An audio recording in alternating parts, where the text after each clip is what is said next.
Hola, estimado estudiante. Bienvenido a una nueva sesión del componente de inmunología.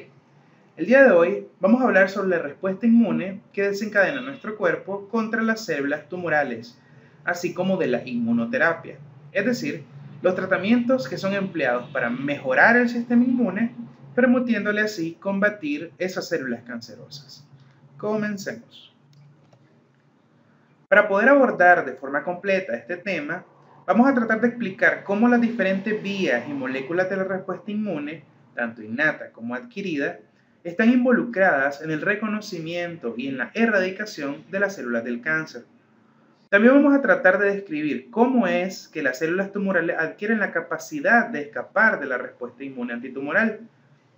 Y finalmente, vamos a abordar los diferentes tipos de terapia inmunológica que pueden ser utilizadas para detener o hacer más lento el crecimiento de las células del cáncer, los que potencian el sistema inmune para que destruya las células transformadas más fácilmente, o aquellos que evitan que las células mutadas invadan otros tejidos. Para esto, vamos a hablar de antígenos tumorales, respuesta inmune antitumoral, mecanismos de evasión tumoral e inmunoterapia del cáncer. Partiendo de lo general, vamos a recordar que actualmente las neoplasias malignas representan la segunda causa de muerte a nivel mundial y también ocupan este lugar en Nicaragua. Solo la superan los infartos agudos al miocardio y ha ocupado realmente este nivel de importancia en nuestro país durante los últimos 5 años. De hecho, 1 de cada 2 hombres y 1 de cada 3 mujeres eventualmente van a ser diagnosticados con cáncer. Y aún a pesar de esos números, la mayoría de las personas ni siquiera sabe qué significa tener cáncer. Hablando al nivel más simple posible, las células del cáncer son células que han perdido la capacidad de seguir los puntos de control normales que el cuerpo ejerce sobre todas las células. En nuestro cuerpo tenemos billones y billones de células que tienen diferentes funciones. Mantener a todas esas células bajo ese estricto control es un proceso extremadamente complicado. Y si algo en algún momento sale mal y alguna célula escapa a los mecanismos normales de control y crecimiento y se sigue multiplicando y multiplicando a su antojo hasta que comienza a diseminarse por los tejidos vecinos e incluso llegando a otros órganos, es a lo que nosotros llamamos cáncer. Entonces, el cáncer es un crecimiento sin control, un crecimiento sin límites y un crecimiento sin una causa evidente y sin una funcionalidad realmente útil. Y a partir de la célula mutada, todas las células hijas van a tener esa carga genética alterada y con tendencia maligna. Y además, cada una de ellas al replicarse puede seguir cometiendo más errores y seguir empeorando el asunto. Y para rematar, el cáncer puede ocurrir en cualquier parte del cuerpo porque hay células en cualquier parte del cuerpo. Pero debemos estar conscientes que el cáncer que puede sufrir una persona es distinto al cáncer de cualquier otra. Así que un cáncer de pulmón en 2 individuos, aunque sea el mismo cáncer, puede comportarse de maneras diferentes. Hablemos del término neoplasia, las cuales son masas de tejido cuyo crecimiento no está coordinado y excede el crecimiento esperado del tejido normal, debido a que ese crecimiento persiste aún incluso después de que el estímulo que lo originó en un inicio ya haya concluido. Las neoplasias se pueden clasificar de 2 maneras, en benignas y malignas. Las neoplasias benignas tienden a estar encapsuladas, a tener un crecimiento lento y a no invadir tejidos circundantes ni lejanos, además que no ponen en riesgo la vida del individuo, siempre y cuando la localización no sea peligrosa, como el caso del cerebro, por ejemplo, que es un espacio cerrado y que no tiene espacio para otra cosa, o por ejemplo, que la neoplasia benigna obstruye el calibre de un vaso importante. Si no está localizada en un sitio peligroso, no hay riesgo para la vida. Por otro lado, los tumores malignos son lo mismo que decir cáncer. Estos pueden ser carcinomas, cuando las células del cáncer proceden del ectodermo o el endodermo, es decir, cuando son epitelio, parénquima o sistema nervioso, y de hecho este tipo de cánceres son los más frecuentes. Por otro lado, también pueden ser sarcomas, cuando las células derivan del mesodermo, es decir, que son de tejido conectivo. Pero aquí también incluiríamos a los cánceres de origen inmunológico, porque el tejido de la sangre también procede del mesodermo, pero ellos reciben nombres un poco diferentes como leucemias y linfomas. Pero tienen como característica común que tienen una tasa de crecimiento muy acelerada.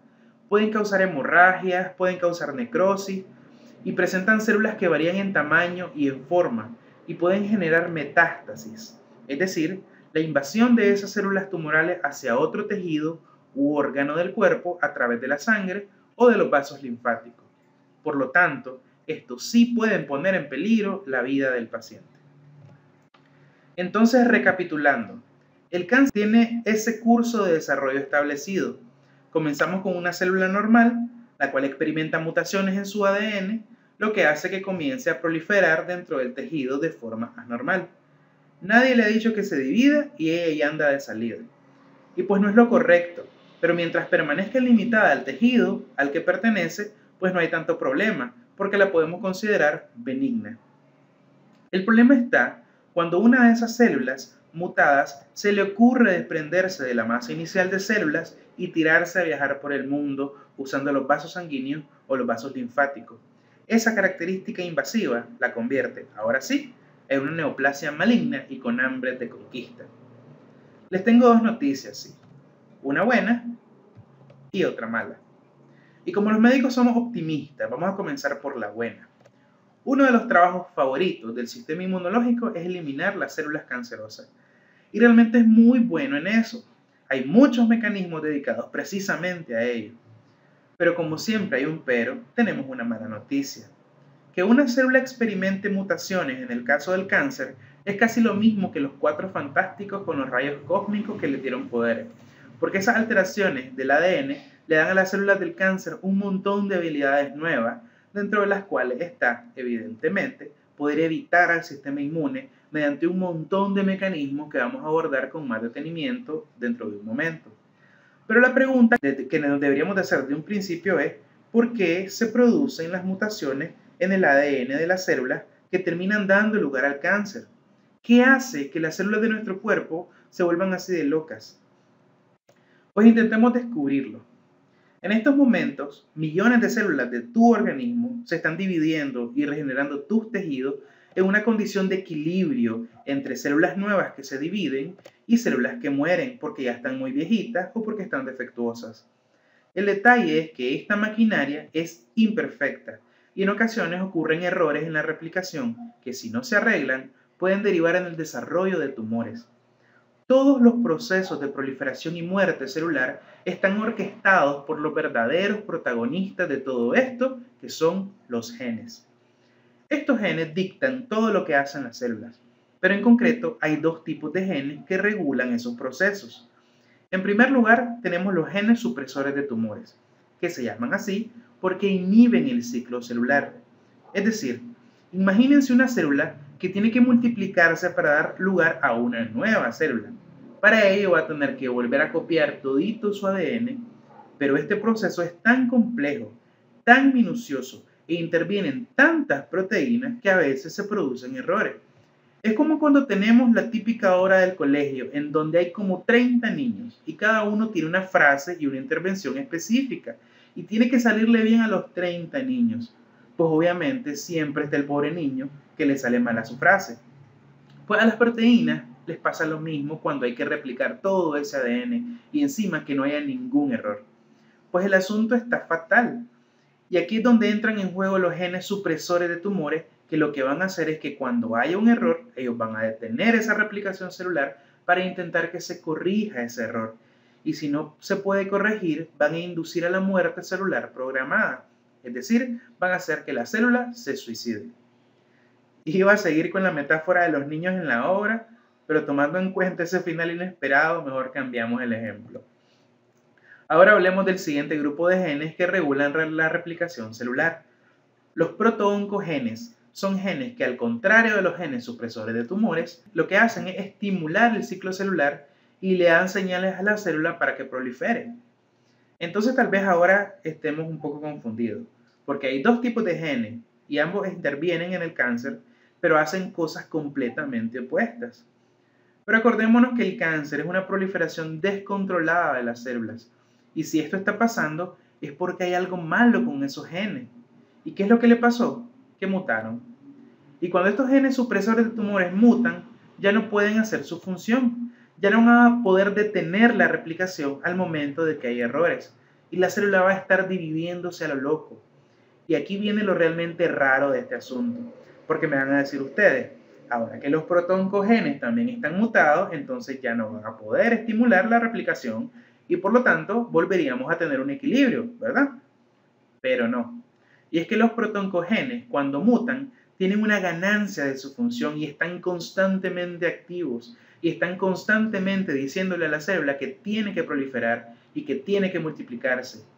Parece contradictorio, pero yo no inventé la ciencia y las cosas así son. Entonces, al tener esa mutación en los genes, perdemos esa regulación que nos permitía mantener equilibrio entre las células que morían y las nuevas células. Así que en el cáncer la balanza se mueve hacia células dividiéndose todo el tiempo sin control. Pero como les dije antes, la pregunta natural es por qué se produjo esa mutación.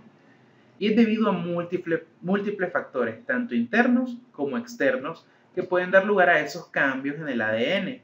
Y esos factores son conocidos como mutágenos. Factores exógenos serían, por ejemplo, la radiación ultravioleta que recibimos del sol. Por eso es necesario utilizar bloqueador solar, porque la radiación ultravioleta es mutagénica, es decir, que induce la mutación de nuestros genes.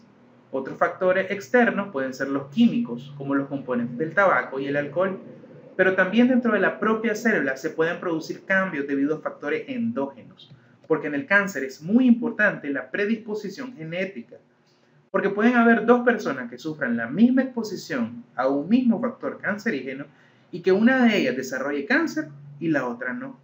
Como el típico ejemplo de alguien que te dice que su abuelo de 80 años lleva fumando toda su vida y nunca ha tenido cáncer de pulmón. Eso no significa que el tabaco no dé cáncer de pulmón.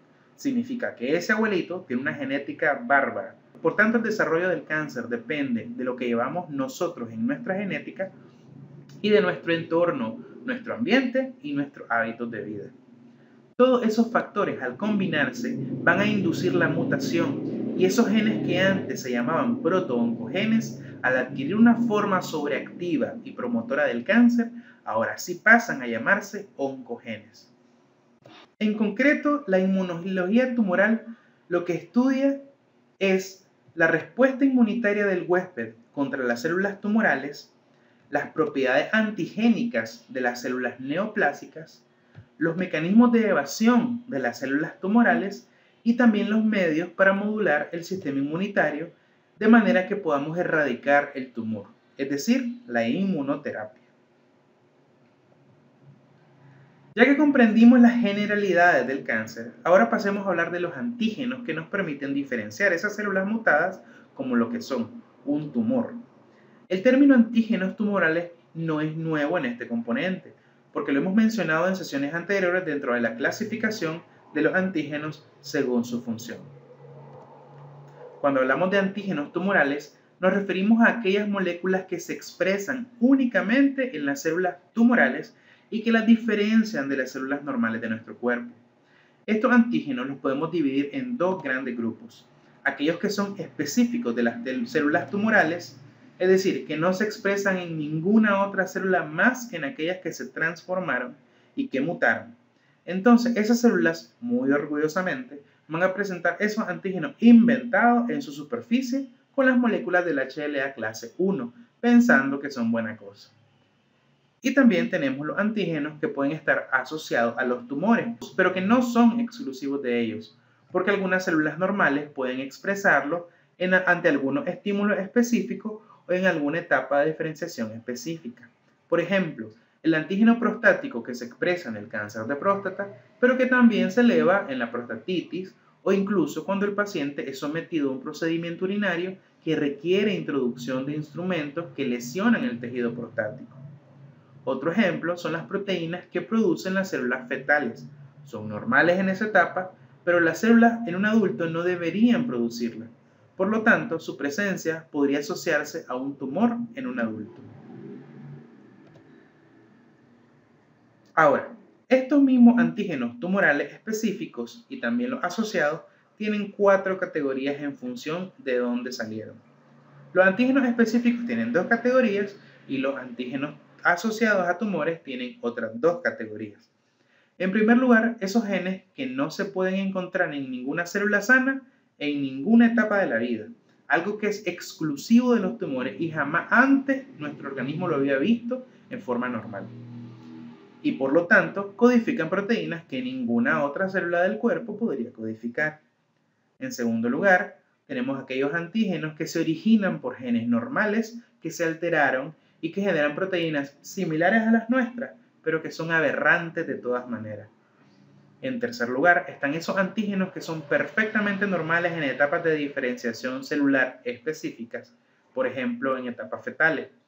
Las células fetales las producen y está bien, son necesarias en ese momento, pero si una célula de un adulto comienza a despertar de nuevo esos genes fetales y a sintetizar proteínas de esa etapa, entonces eso muy posiblemente nos hable de un tumor. Y por último, están esos antígenos que se producen en nuestro cuerpo todo el tiempo, pero en cantidades pequeñas. Y cuando sus niveles se elevan fuera de lo normal, entonces podemos decir que estamos nuevamente frente a una neoplasia. Independientemente de cuál sea la categoría de esos antígenos, todos ellos son producidos en el citoplasma de las células mutadas y eventualmente van a ser presentados en su superficie mediante moléculas de HLA clase 1. Porque nuestras células pueden estar actuando mal, pero ellas están orgullosas de lo que están haciendo y la queso. La detección de esos antígenos tumorales específicos y asociados a tumores son de mucha utilidad en la práctica clínica diaria porque nos permiten determinar qué tan avanzado está el cáncer, algo que se conoce como estadio del cáncer. Y al saber qué tan avanzado está, podemos saber qué tan bueno o qué tan malo es el pronóstico de ese paciente y su esperanza de vida aproximada después de establecer ese diagnóstico. También en función de cuál es el antígeno que está presente, nos permite escoger una terapia específica que ataque a ese antígeno en particular y dirigir el manejo del paciente de forma más precisa para que la eliminación del tumor sea mucho más eficiente. Con respecto a lo del tratamiento, también podemos, mediante los antígenos, darle seguimiento al paciente para ver qué tan eficaz está el resultado de ese tratamiento que escogimos. En teoría, si el tratamiento funciona, las células del cáncer deben estarse disminuyendo y entonces los niveles del antígeno del tumor deberían estar disminuyendo también. Y si terminamos el tratamiento de forma exitosa y el paciente dado de alta y en los controles subsecuentes volvemos a encontrar una elevación de ese antígeno, muy posiblemente quiere decir que el cáncer regresó. Ahora vamos a la parte más dinámica y esa es justamente las formas que tenemos de luchar contra los tumores. Porque como les dije, al sistema inmune le fascina ese asunto y se encuentra constantemente al pendiente de cuál célula anda con ganas de irse de fiesta y alocarse. Y es que el sistema inmune está tan vinculado de una forma súper dinámica con el desarrollo del cáncer que incluso hablamos de algo que se llama inmunoedición del cáncer. Es decir, el sistema inmune de cierta forma moldea al tumor, porque aunque quisiéramos que todo fuera perfecto con el sistema inmune, ya tenemos muy claro que en muchas ocasiones comete errores. Y el pobre está muy involucrado en los procesos antitumorales, claro que sí, pero también en algunas ocasiones es la misma culpa de él que los tumores proliferen. Así que en efecto, es el sistema inmune el que esculpe al tumor. Y hay 3 mecanismos súper importantes que demuestran esa habilidad del sistema inmune. Primero, el sistema inmune toma cualquier virus que tenga el potencial de transformar las células y convertirlas en tumores, como el caso del virus del papiloma humano, y eventualmente lo destruye a ellos y a las células que ya se infectaron. En segundo lugar, el sistema inmune trata, en la medida de lo posible, eliminar cualquier patógeno que se aparezca de la forma más rápida que pueda, porque así evitamos los estados de inflamación crónica que son bien conocidos por generar estrés celular y mutaciones que pueden llevar al cáncer. Y en último lugar está la teoría de la inmunovigilancia, cuyo nombre dice bastante, pero nos vamos a tomar un tiempo aparte para poder explicar qué es eso. Solo quiero que manejemos algo desde este momento, y es que en esa interacción de las células tumorales con las células del sistema inmune, algunas de ellas sobreviven al lograr burlar la respuesta inmune, y eso les da una ventaja de supervivencia sobre el resto de células. De ahí en más, son prácticamente imparables. Entonces, ese estado de inmunoedición nos habla de qué tan equilibrada está la muerte y la supervivencia de las células cancerosas al enfrentarse al sistema inmune. Y tenemos tres fases que ocurren de forma escalonada y progresiva. Primero tenemos la fase de eliminación, que es el momento en el que la inmunovigilancia está al 100. Las células cancerosas son identificadas y se destruyen inmediatamente. Coyol quebrado, coyol comido. El cáncer no avanza porque las células destruidas son destruidas de forma eficiente. De repente, en la fase 2, que es conocida como la fase de equilibrio, aparecen células cuya mutación y su inestabilidad genética les permite adquirir la capacidad de evadir un poco la respuesta inmune, y las células entran en una fase de equilibrio. Pero entonces quedan remanentes de algunas células que logran sobrevivir y que se vuelven resistentes, como las cucarachas. Y es ahí donde entramos en la tercera fase, que es la fase de escape.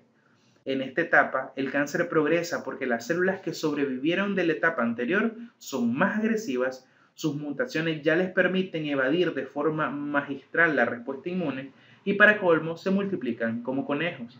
Entonces el cáncer prospera, se propaga y tenemos todas las consecuencias clínicas que ustedes ya conocen. Ahora bien, retomando el asunto de la inmunovigilancia, esto realmente inició como una teoría que desarrolló un científico que se llamaba Macfarlane Burlett alrededor de los años 50. Y él decía que el sistema inmune tiene como función básica reconocer y destruir los clones de las células que se comienzan a transformar mucho antes de que se conviertan en un tumor como tal. Además, que si algo se les escapó y el tumor ya está formado, pues también es trabajo del sistema inmune matar al tumor. ¿Y cómo confirmamos esto? Viendo el comportamiento clínico y epidemiológico del cáncer. Primero, el cáncer es mucho más frecuente en personas con inmunodeficiencia, como los recién nacidos que tienen un sistema inmune muy inmaduro o los ancianitos que tienen un sistema inmune cansado. Y también cualquier otro paciente con alguna inmunodeficiencia congénita o una inmunodeficiencia adquirida. En segundo lugar, se encontraron muchos casos de personas que eran diagnosticadas con cáncer y que con los seguimientos y a veces sin tratamiento experimentaban regresión completa del cáncer. Muchos pacientes hablan de milagros en su curación, pero es muy posiblemente el milagro es realmente el diseño tan perfecto con el que fue creado nuestro cuerpo con sus funciones. Y tercero, si nosotros tomamos una biopsia de cualquier tumor, vamos a ver que dentro de él hay infiltrados de células del sistema inmune superactivadísimas para destruir tanto dentro como alrededor del tumor. Quiere decir que el sistema inmune ya tiene montado el estado de sitio. Es cuestión de que sus armas sean suficientes para vencer el tumor. Y cuarto, podemos evidenciar que hay muchas células T que ya fueron activadas en pacientes con cáncer específicamente para desarrollar una respuesta contra el tumor particular del paciente, es decir, una respuesta de memoria antitumoral. Y aunque para muchos científicos aún es controversial la importancia global de la vigilancia inmunitaria, actualmente es evidente que los sistemas inmunitarios, innato y adquirido, reaccionan frente a muchos tumores, y aprovechar esas reacciones para destruir específicamente los tumores sigue siendo un importante objetivo de los inmunólogos tumorales. La respuesta inmune antitumoral que no funciona para poder realmente eliminar el tumor son, por parte de la inmunidad innata, los macrófagos con fenotipo M1, las células natural killers, que son lo mejorcito de la inmunidad innata para este asunto, y las células dendríticas que se van a encargar de presentar los antígenos para iniciar la respuesta adquirida.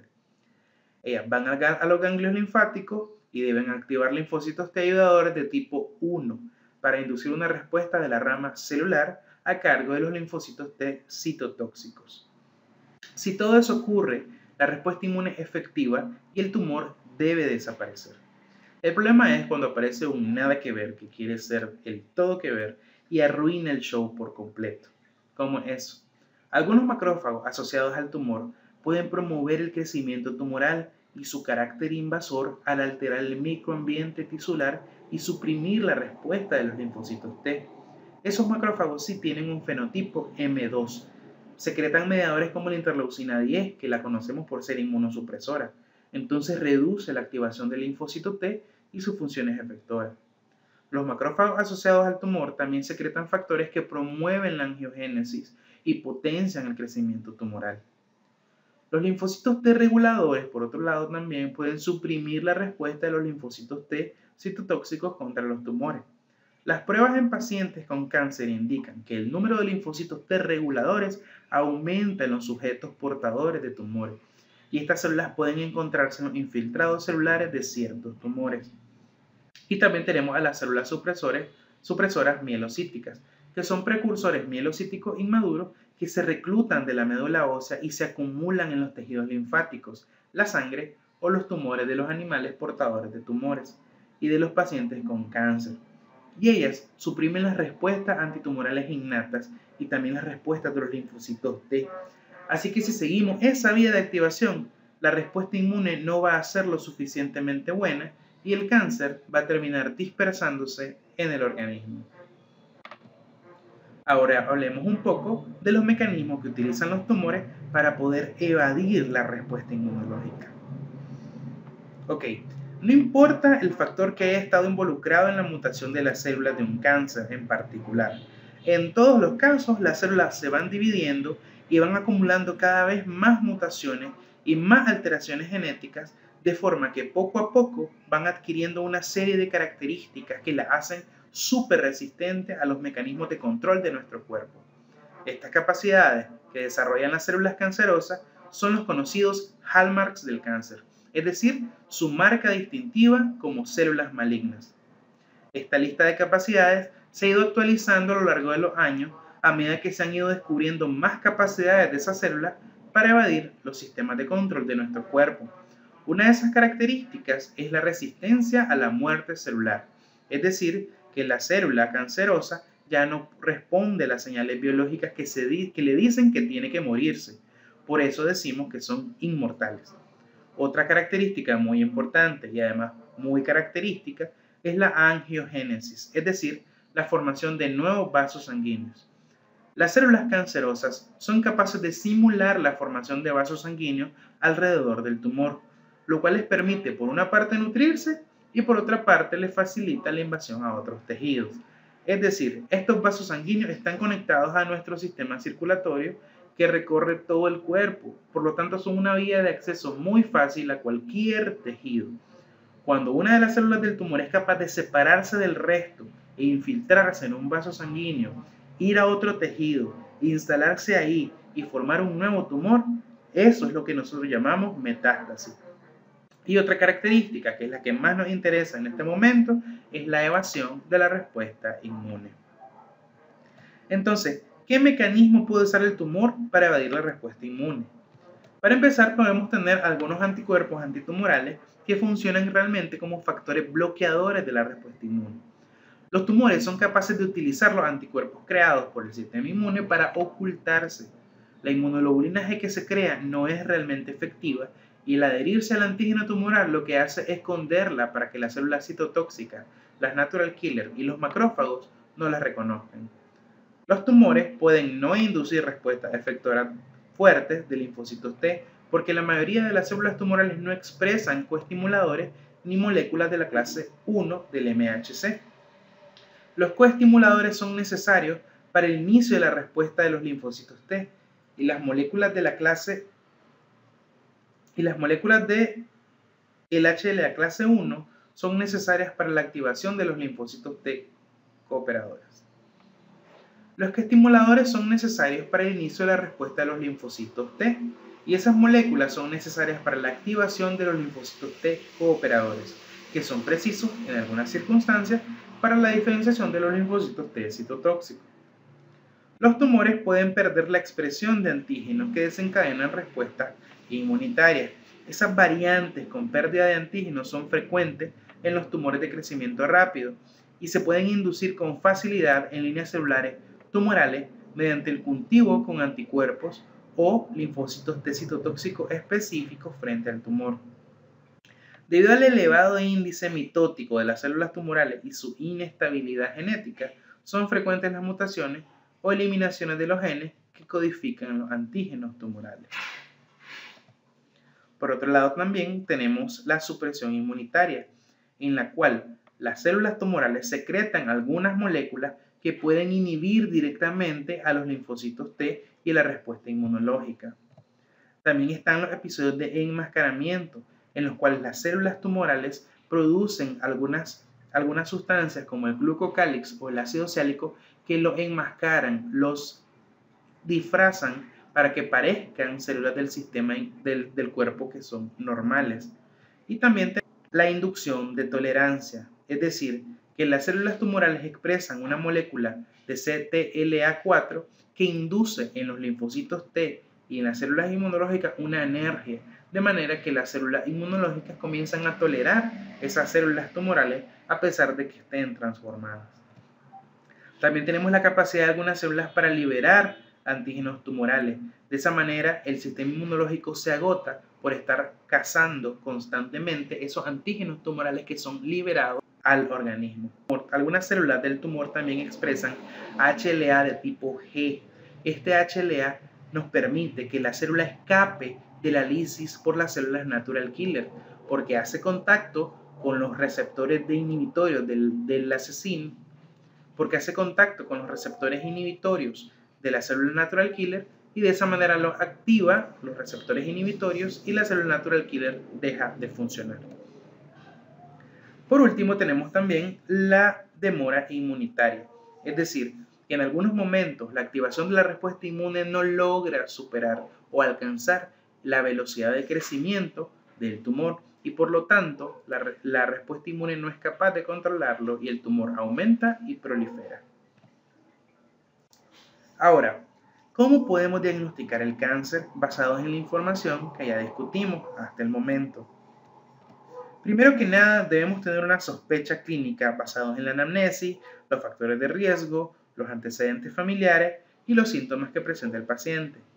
Dijimos que podemos desarrollar cáncer en cualquier parte de nuestro cuerpo y cada uno de ellos genera síntomas específicos, así que este aspecto debe ser individualizado.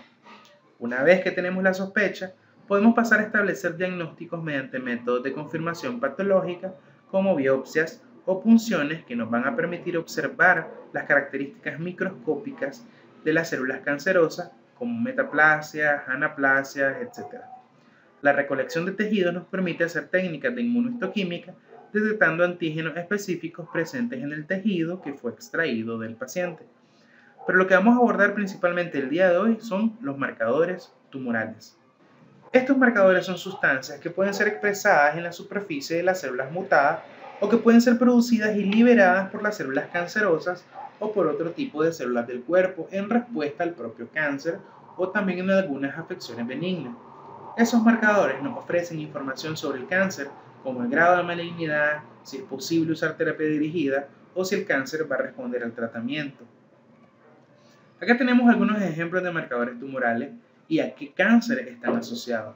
Por ejemplo, la alfa-fetoproteína es una proteína producida en condiciones normales en la etapa fetal. Puede ser producida también en casos de cáncer hepático o en algunos tumores de células germinales como en testículos y ovarios. El CA19-9 es un marcador tumoral que se produce en casos de cáncer de páncreas, vesícula biliar y estómago. El marcador de diferenciación CD20 es expresado en las células que forman los linfomas no Hodgkin y el CD30 lo expresan las células que forman los linfomas de Hodgkin clásicos. Otros marcadores como la lactato deshidrogenasa se producen de forma normal en el cuerpo, pero su elevación podría indicar linfomas o tumores de células germinales, lo mismo que la fosfatasa alcalina, cuyo aumento nos sugiere un cáncer hepático o un cáncer originado en alguna parte del cuerpo, pero que ya está haciendo metástasis ósea. Como todo método diagnóstico, siempre posee ventajas y desventajas.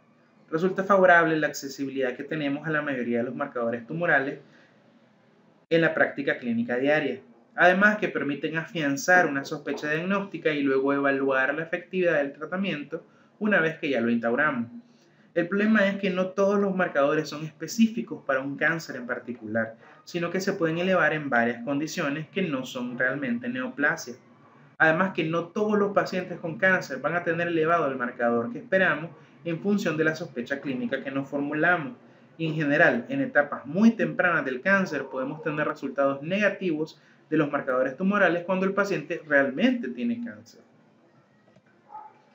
Los tratamientos convencionales que existen para el cáncer son la cirugía, es decir, extraer el tumor, la radioterapia, que sirve para aplicar una radiación en las células cancerosas, de manera que su ADN se dañe tanto que ya no sea capaz de replicarse y se muera, y también la quimioterapia, que está basada en la utilización de fármacos para atacar y destruir el tumor.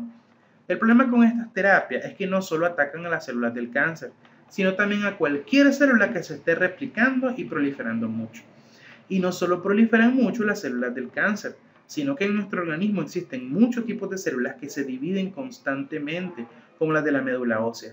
Por eso, a pesar de que estas terapias han permitido aumentar la esperanza de vida de los pacientes con cáncer, cada vez se apuesta más a terapias que sean más específicas, que ataquen de forma específica las células cancerosas de ese paciente. Es decir, cualquier tratamiento que me permita estimular el sistema inmune para que despierte y ataque al cáncer por primera vez o potenciar una respuesta inmune que ya se ha iniciado contra el cáncer de forma previa es conocida como inmunoterapia. Y es la respuesta a ese dilema que ya le mencioné antes, porque como dije, podemos utilizar la ventaja de que el sistema inmune ya se nos adelantó en el intento de erradicar el cáncer para poder partir de ahí y ayudarle a eliminarlo. Y en esto se basa, en efecto, la inmunoterapia. Es decir, cualquier tratamiento que me permita estimular al sistema inmune para que despierte y ataque el cáncer por primera vez o potenciar una respuesta inmune que ya se inició anteriormente contra el cáncer. Tenemos varios ejemplos. En primer lugar están las vacunas. Esta es una inmunoterapia específica activa.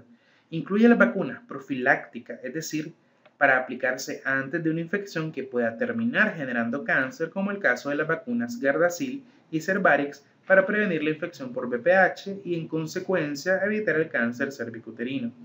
Y también tenemos vacunas terapéuticas que se administran para activar la respuesta inmune una vez que ya existe la infección o la enfermedad, como el caso de la vacuna llamada Provench, que es una vacuna que se usa para el tratamiento del cáncer de próstata que ya se diseminó a otras partes del cuerpo.